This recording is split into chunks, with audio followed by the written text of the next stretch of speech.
వాగర్ధావివ సంపృక్తౌ వాగర్ధ ప్రతిపత్తయే జగతః పితరౌ వందే పార్వతీ పరమేశ్వర. నమామి నారాయణ పాదపంకజం వదామి నారాయణ నామ నిర్మలం. భజామి నారాయణ తత్వమవ్యయం కరోమి నారాయణ పూజనం సదా. ఆలోక్య సర్వశాస్త్రాణి విచార్య చ పునః పునః ఇదమేకస్తు నిష్పన్నం ధ్యాయేన్నారాయణం సదా. గురు బ్రహ్మ గురు విష్ణు గురుదేవో మహేశ్వరః గురు సాక్షాత్ పరబ్రహ్మ తస్మై శ్రీ గురవే నమః. గురువే సర్వలోకానాం భిషజే భవరోగిణాం నిధయే సర్వవిద్యానాం శ్రీ దక్షిణామూర్తయే నమః. భవారణ్య ప్రవిష్టస్య దిగ్మోహభ్రాంతచేతసః येन సందర్శితః పంథాః తస్మై శ్రీ గురవే నమః. అమ్మల గన్నయమ్మ ముగురమ్మల మూలపుటమ్మ చాల పెద్దమ్మ సురారులమ్మ కడుపారడి పుచ్చెడియమ్మ తన్నులో నమ్మిన వేల్పుటమ్మల మనమ్ముల ఉండెడి అమ్మ దుర్గమాయమ్మ కృపాబ్ది ఇచ్చుత కవిత్వ మహత్వ పటుత్వ సంపదల్. సభా సరస్వతికి ప్రణామాంజలి. మహాశివరాత్రి శుభాకాంక్షలు. మహాశివరాత్రి పర్వదినం సందర్భంగా విచ్చేసినటువంటి అశేష జనవాహినికి మరి శివానుగ్రహం పొందడం ఎలా అనే అంశాన్ని ఇవాళ తెలియజేయమని నిర్వాహకులు చెప్పారు. ఈరోజు మన అంశం శివానుగ్రహం పొందడం ఎలా. శివానుగ్రహాన్ని జన్మ తీసుకున్న ప్రతి మనిషి పొందవచ్చు. మరైతే ఎలా పొందాలి? అందరికీ శివానుగ్రహాన్ని పొందాలి అని ఉన్నది, కానీ అందరూ అందుకోలేనటువంటి పరిస్థితి.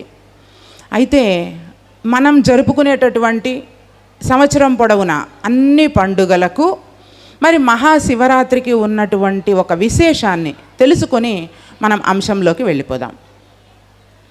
మనం సంక్రాంతి, వినాయక చవితి, దీపావళి ఇటువంటి అనేక పండుగలు జరుపుకుంటాం. వాటన్నింటి యొక్క ఉద్దేశము లక్ష్యము ఏంటి అంటే 10 మంది బంధువులు కుటుంబ సమేతంగా కలిసి ఆత్మీయంగా మంచిగా పిండి వంటలు చేసుకొని భోజనం చేసి కలిసిమెలిసి ఉండటానికి, ఒక్క మాటలో చెప్పాలంటే మానవ జాతి మనుగడకు, సమాజ మనుగడకు మాత్రమే మనం చేసుకునేటటువంటి పండుగలన్నీ కూడా.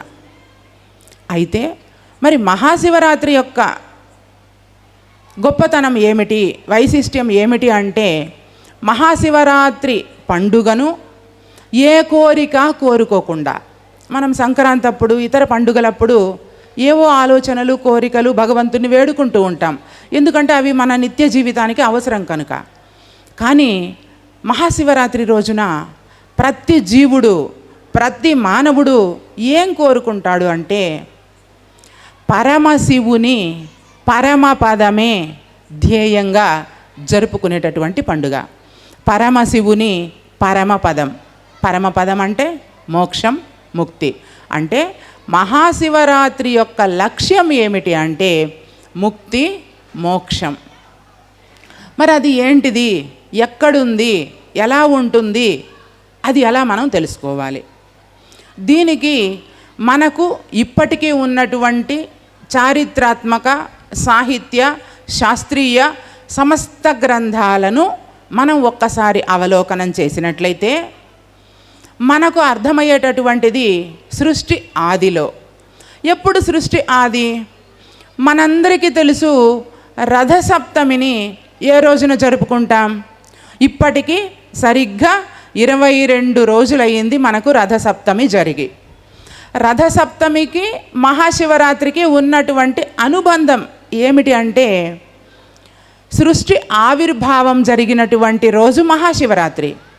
ఈ సృష్టి ఆవిర్భావానికి సూక్ష్మ మహాపంచభూతాలు అంటే ఆకాశం, వాయువు, అగ్ని, నీరు, భూమి, ఈ పంచభూతాలు, మహత్తు, అవ్యక్త మూల ప్రకృతి, రథ సప్తమి అంటాం. అంటే 7 అంశాలు.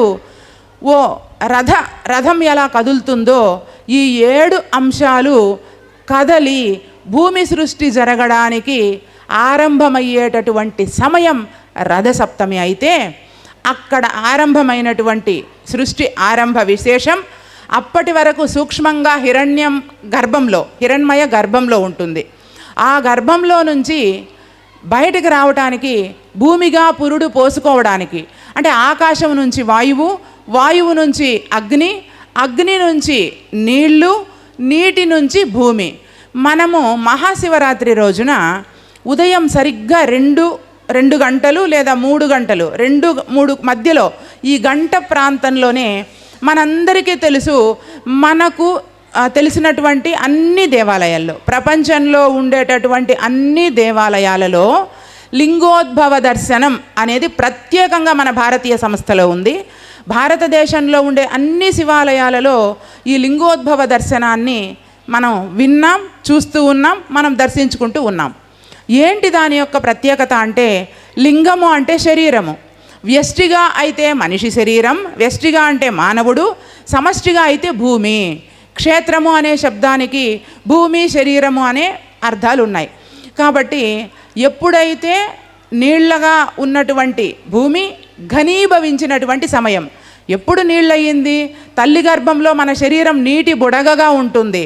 అట్లాగే భూమి కూడా రథసప్తమి రోజున నీటి బుడగగా తయారు కావడానికి కదిలి వచ్చి ఈ 22 రోజుల సమయంలో మనకి ఈ భూమి ఘనీభవించి ఈ కొండలు, కోనలు, చెట్లు, చేమలు, ఈ కనిపిస్తున్నటువంటి సృష్టికి కారణం ఈ మహాశివరాత్రి అన్నమాట. అందుకని దీనిని మనం మహాశివరాత్రి అన్నాం. ప్రతి నెల అమావాస్యకు ముందు రోజును మనం శివరాత్రిగా చెప్పుకుంటాం. అయితే దీనిని మాత్రం మహాశివరాత్రి అని చెప్తాం. ప్రతి నెల వచ్చే శివరాత్రిని మాస శివరాత్రి అని చెప్తాము. ఈ శివరాత్రిని మాత్రం మహాశివరాత్రి అంటాం. దీని యొక్క ధ్యేయం ఏమి అంటే, మానవుడు జనన మరణ చక్రంలో గమ్యం తెలియని ప్రయాణంలో దిక్కుతో చక దారి తెలియక నేనెవరిని, నేనెక్కడి నుంచి వచ్చాను, ఇక్కడ నా కర్తవ్యం ఏమిటి, తిరిగి నేను ఎక్కడికి వెళతాను అనే విషయం అవలోకనం చేసుకోవడానికి తీరికలేక సమస్త ప్రాపంచిక విషయ విశేషాలతో కొట్టుమిట్టాడుతూ ఉన్నటువంటి మనిషి మహాశివరాత్రి రోజున గ్రహాలన్నీ కూడా, చాలామంది ఈరోజు నాకు సమయం బాగలేదంటూ ఉంటారు, కానీ మహాశివరాత్రి రోజు ఎటువంటి వారికైనా సమయం అనుకూలమైనటువంటి రోజు. దృష్టిని గనక మహాశివరాత్రి రోజు, అందుకే రాత్రంతా మనం జాగరణ చేస్తాం, మేలుకుంటాం. అలా మేలుకున్నప్పుడు ఈ రోజున ఉన్నటువంటి గ్రహాలు, ఉపగ్రహాలు, అంతరిక్షంలో ఉండేటటువంటి విశ్వశక్తి అంతా కూడా, విశ్వమంతా వ్యాపించి ఉన్నటువంటి అపారమైనటువంటి విశ్వశక్తి, 33,000 కోట్ల దేవతలు, 11 రుద్రులు, మరుద్గణాలు, సమస్త దేవతాలోకం, బ్రహ్మలోకంతో సహా మానవాళిని జ్ఞానమయం వైపుగా, ఉన్నతమైనటువంటి దిశగా మానవుణ్ణి పయనింప చేయడానికి అనువైనటువంటి శక్తిని ఇచ్చే రోజు కనుక మహాశివరాత్రిని మనం మోక్ష శివరాత్రిగా, మహాశివరాత్రిగా చెప్పుకుంటూ ఉన్నాం. కాబట్టి శివరాత్రిలో ఉన్నటువంటి విశేషం మానవుడి యొక్క జనన మరణ చక్రం నుంచి విడుదల, మోక్షం. మరి ఇది ఎలా మనకి అందుతుంది అని అంటే, మనకు ఈ సృష్టి ఆరంభం అలా అయిందని చెప్పాను కదా. అలా ఆరంభమైనప్పుడు సృష్టితో పాటుగా ఎట్లా అంటే, ఈరోజు మనం ఒక ఫ్రిడ్జ్ కొంటాం, లేదా ఒక వాషింగ్ మిషన్ కొంటాం. ఏదైనా ఒక వస్తువు కొన్నప్పుడు ఆ వస్తువును ఎలా మనం వాడుకోవాలో, సెల్ ఫోన్ కానీ ఏదైనా ఎలా వాడుకోవాలో దానికి సంబంధించినటువంటి ఒక క్యాటలాగ్ ఉంటుంది. ఆ క్యాటలాగ్లో ఇలా ఈ వస్తువును వాడాలి అని ఉంటుంది. అట్లాగే మానవ సృష్టి జరిగినప్పుడు ఈ సృష్టితో పాటుగానే ఆది పురాణం అనేటటువంటి వేదపు రాసి ఈ సృష్టి ఎలా కొనసాగాలి, సృష్టి నియతి ఎలా ఉండాలి అనేటటువంటి దిశా నిర్దేశానికి సంబంధించినటువంటి కేటలాగ్ అనేది ఆది పురాణంలో ఉంది. ఈ ఆది పురాణాన్ని అనుసరించే అష్టాదశ పురాణాలు వెలువడ్డాయి. ఈ అష్టాదశ పురాణాల వ్యాఖ్యానమే వేదాలు. వేదాలను పురాణాలను విభజించి మనం చూడలేం. పురాణాన్ని వేదాన్ని కలిపి చదువుకుంటేనే మనకు అర్థమవుతుంది. ఈ 4 వేదాల సారం, మనకున్నటువంటి ఆది పురాణం యొక్క సారం, అష్టాదశ పురాణాల యొక్క సారం అంతా కూడా క్రోడీకరించి 1,00,000 శ్లోకాలతో శివమహాపురాణాన్ని మనకు అందించారు. ఇందులో అన్ని విషయాలు ఉన్నాయి. అయితే ఈ రోజుల్లో కలియుగంలో కలిపురుషునికి, కలియుగంలో ఉండేటటువంటి మానవాళికి సమయం సరిపోవటం లేదు కనుక ఆ 1,00,000 శ్లోకాలను కుదించి 35,000 శ్లోకాలకు, అందులో 12 సంహితలు ఉంటే ఇందులో 7 సంహితలు, 35 శ్లోకాలకు కుదించి 7 సంహితలుగా శివమహాపురాణాన్ని మనకు వేదవ్యాస మహర్షుల వారు అందించారు. అందులో ఈ శివానుగ్రహం పొందడం ఎలా అనేటటువంటి విషయాన్ని, అందులో ఉండే విషయాన్ని మీకు నేను తెలియజేస్తాను. ఇక్కడ నేను చెప్పేటివి ఏవి కూడా నా సొంతంది కాదు.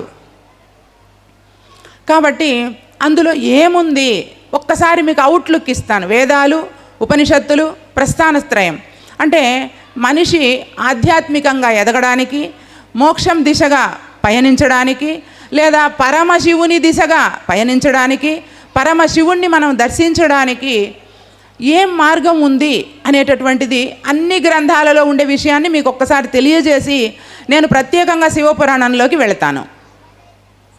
ఉదాహరణకు మనకు ప్రస్థానత్రయం ఉంది. ఏంటివి అంటే బ్రహ్మసూత్రాలు, భగవద్గీత, ఉపనిషత్తులు.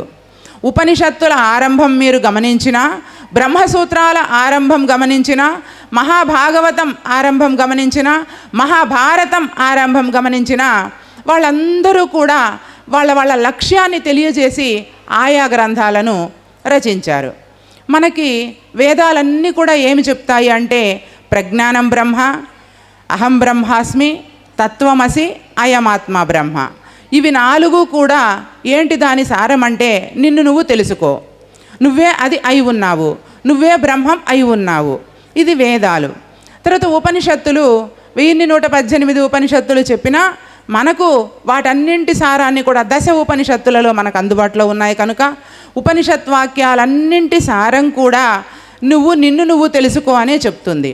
మనందరికీ తెలిసినటువంటి బ్రహ్మసూత్రాల ప్రారంభమే ఏమి ఉంది అంటే అథాతో బ్రహ్మ జిజ్ఞాస జన్మాద్యస్య యతః, జన్మ దేని నుండి కలిగింది, ఈ విషయాన్ని ఇప్పటికిప్పుడే విచారించవలసినటువంటి అవసరం ఉన్నది అని ప్రారంభం చేస్తారన్నమాట. ఇది బ్రహ్మసూత్రాల ప్రారంభం. మనందరికీ తెలిసిన విష్ణు సహస్రనామాలు ఒక్కసారి అన్నీ గుర్తు చేసుకొని మనం మన శివ అనుగ్రహాన్ని పొందడానికి ముందుకెళ్ళిపోదాం. విష్ణు సహస్రనామాలు తెలియని మానవుడు ఉండడుగాక ఉండడు, వినని మానవుడు ఉండడుగాక ఉండడు. విష్ణు సహస్రనామాలు ఎందుకు వచ్చాయి? యస్య స్మరణ మాత్రేణ జన్మ సంసార బంధనాత్ విముచ్యతే నమస్తస్మై విష్ణవే ప్రభ విష్ణవే. ఎవరిని తలిచినంత మాత్రముననే, ఎవరిని స్మరించినంత మాత్రముననే నాకు జనన మరణ సంసారపు చక్రము నుంచి, ఆ బంధము నుంచి నేను విడివడగలను. అటువంటి దానిని నాకు బోధించు అని మన మిత్రుడు ధర్మానికి ప్రతీక అయినటువంటి ధర్మరాజు అడిగినప్పుడు బోధించినటువంటిదే మనందరికీ తెలిసినటువంటి విష్ణు సహస్రనామాలు. 3 ప్రశ్నలు వరుసగా వేస్తాడు ఆయన. ఎవరిని తలిస్తే, ఎవరిని తెలిస్తే, ఏ ధర్మాన్ని ఆచరిస్తే. కో ధర్మ సర్వధర్మాణం భవతః పరమో మతః కిం జపన్ ముచ్యతే జంతుర్జన్మ సంసార బంధనాత్. ఏమి చేస్తే, ఏ ధర్మాన్ని ఆచరిస్తే నేను జనన మరణ చక్రము నుంచి విడివడతాను. ఇదే విషయమే మనకి లలితా సహస్రనామాలలోనూ కనిపిస్తుంది. మూలాధారైక నిలయ బ్రహ్మగ్రంథి విభేదిని, మణిపూరాంతరుదిత విష్ణుగ్రంథి విభేదిని, ఆజ్ఞాచక్రాంతరాళస్థ రుద్రగ్రంథి విభేదిని. బ్రహ్మ, విష్ణు, రుద్రుడు, సృష్టి, స్థితి, లయ. మొత్తం లలితానామాల యొక్క సారం సృష్టి, స్థితి, లయ, తిరోధానం, అనుగ్రహం. ఈ 5 అంశాలతోటే లలితానామాలలో ఉండేటటువంటి శ్లోకాలన్నీ నడుస్తాయన్నమాట. అంటే సృష్టి అంటే ఏంటో మనకు తెలియాలి, స్థితి అంటే ఏంటో మనకు తెలియాలి, లయ అంటే ఏంటో మనకు తెలియాలి. కానీ ఈ సృష్టి స్థితి లయలకు పైన ఉన్నవాడు, ఆవల ఉన్నవాడు, ఈ మూడింటికి అతీతుడు పరమశివుడు. మరి అటువంటి పరమశివుని మనం పొందాలి అంటే మరి జన్మ ఎలా కలుగుతుంది, సృష్టి ఎలా కలుగుతుంది అనేటటువంటి విషయాల మీద మనకు అవగాహన పర్యాలోకనం చెయ్యకపోతే మనం దాన్ని అందుకోలేమన్నమాట. ఎంతసేపు మనము పారాయణం చేసి విడిచిపెట్టేస్తే పాలు తాగితే బలం వస్తుంది, నాకు పాలు తాగితే బలం వస్తుంది అని అనుకుంటూ ఉంటే మనకు బలం రాదు కదా. మాత్ర వేసుకుంటే జ్వరం పోతుంది అని అనుకుంటూ ఉంటే జ్వరం పోదు. కాబట్టి పారాయణం చేస్తూ ఉన్నటువంటి విషయాన్ని ఆయన